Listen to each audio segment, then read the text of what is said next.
Meus irmãos, nós vamos meditar o Evangelho da Vigília Pascal do ano B, que é tirado de São Marcos.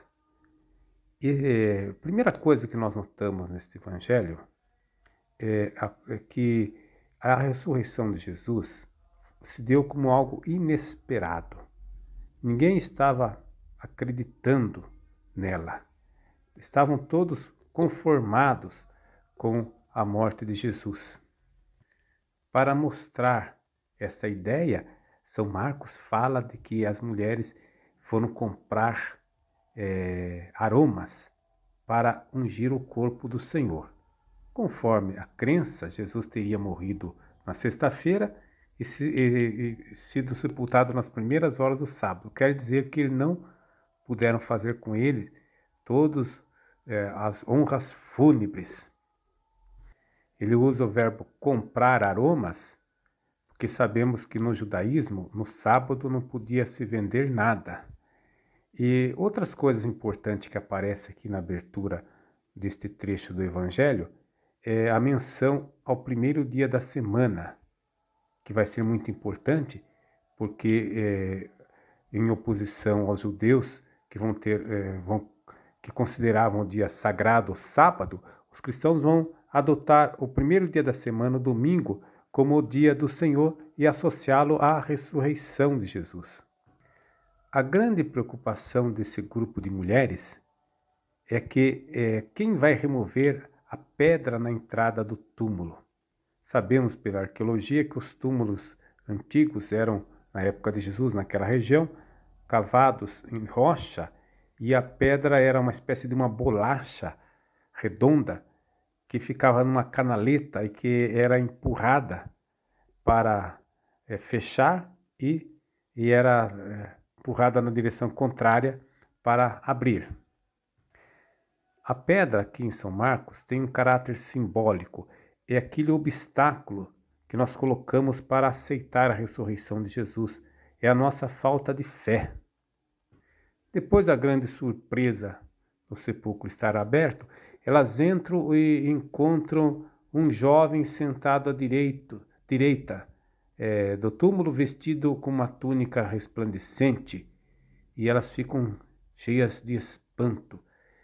Aqui, para entendermos esta passagem, vamos voltar lá atrás no livro do Gênesis.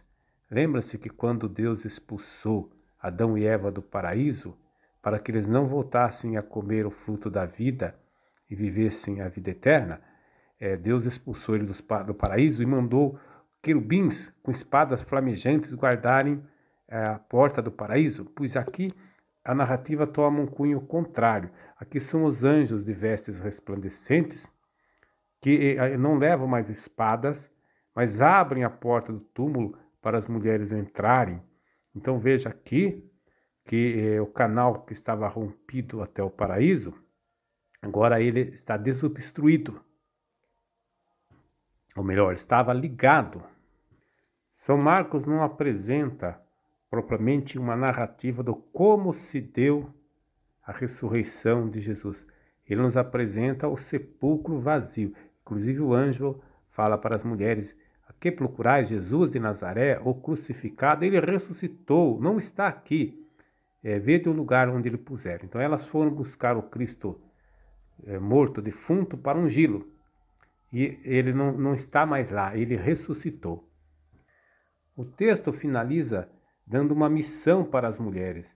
A missão não é ir contar sobre a ressurreição de Jesus, mas é ir convocar os discípulos, a Pedro e aos outros, para que o precedam na Galileia. E lá eles verão, então, o ressuscitado. Lá o vereis.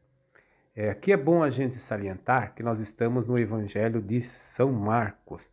A geografia de São Marcos é bem diferente dos outros, especialmente de Lucas. Para São Lucas, Jerusalém é um lugar muito importante. Todos os grandes acontecimentos da história da salvação se dão em Jerusalém. Mas em Marcos, os eventos mais importantes da redenção se dão na Galileia. E Jerusalém para São Marcos é apenas o lugar onde Cristo morre e o lugar do sepulcro vazio. O lugar da aparição do ressuscitado vai ser a Galiléia. Isso porque ele escreve para romanos, no caso, né, pagãos. Você sabe que existia uma crença entre os judeus de que Jerusalém era a cidade sagrada e o culto lá era mais valioso do que qualquer em outro lugar. Inclusive, tinha as peregrinações anuais e só lá podia fazer sacrifício. Até hoje é assim. Os judeus fazem a ceia pascal judaica nos vários lugares do mundo que eles moram, inclusive no Brasil, mas existe um verso da narrativa que diz assim: esse ano nós celebramos aqui, o ano que vem celebraremos em Jerusalém. Então Jerusalém é a cidade sagrada. Para São Marcos não tem esta importância. Então, por exemplo, a grande importância que ele dá é para a Galiléia. Aí nós vamos ver por quê. Vocês notaram? Porque é o lugar onde tudo começou. Então o anjo está propondo que eles façam um novo recomeço das coisas.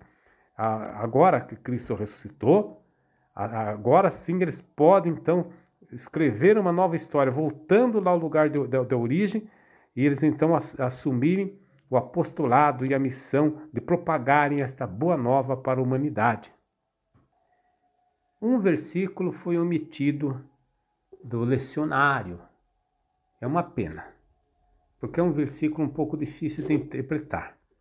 Versículo 8. Eu vou ler para vocês na minha Bíblia, diz assim: elas saíram e fugiram do túmulo, pois um temor e um estupor se apossaram delas, e nada contaram a ninguém, pois tinham medo. Veja só como que o Evangelho de São Marcos termina, falando deste medo que as mulheres sentiram com a boa notícia que o anjo deu. É claro que aqui o medo não se refere ao pavor que a gente tem de ladrão, de bandido, de fantasma. O medo é o dom do Espírito Santo, aquela vertigem que a gente sente quando a gente se encontra com Deus, com o mistério divino, no caso, né? É aquela experiência de você se encontrar-se com o infinito e você sente toda a sua insignificância.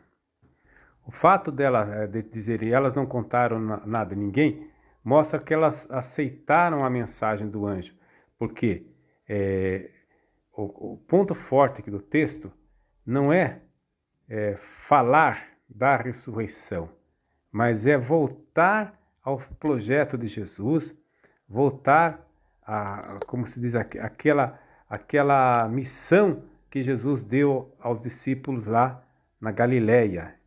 É este retorno que é a grande sacada aqui do evangelista Marcos, no seu sermão, pequeno sermão, né, sobre a ressurreição de Jesus.